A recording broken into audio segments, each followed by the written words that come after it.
welcome back for another video, service reset my car. Today I'm going to show you how you can reset the wrench indicator, oil surface indicator of a Citroen C2 2004 model. As you can see, when we turn the ignition on, there is an indicator. One moment.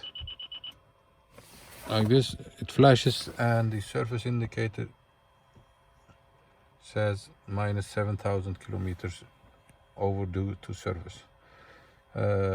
Before we start, I want to mention our YouTube channel, Service Reset My Car. Have a look at our channel for more than 500 other videos on how to reset different model cars. Use the commentary if you have any questions, and I'll get back to you as soon as possible. Okay, let's close up. Yes.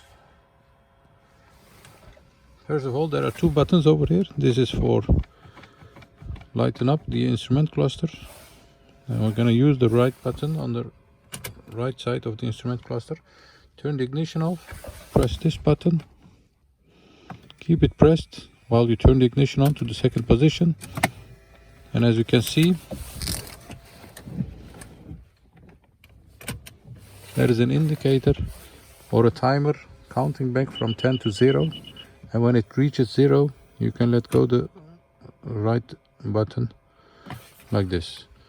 Do the check, turn on the ignition, and as you can see, the wrench indicator or the oil service indicator isn't blinking anymore, and it says next service is due to 30,000 kilometers.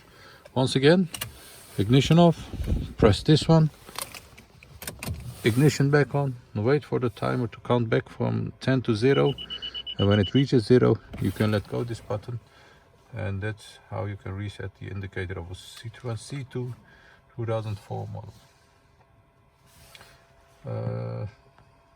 That was it for today. I want to thank you for your time watching our videos and hope to see you next time with another video. Stay safe, take care, bye bye.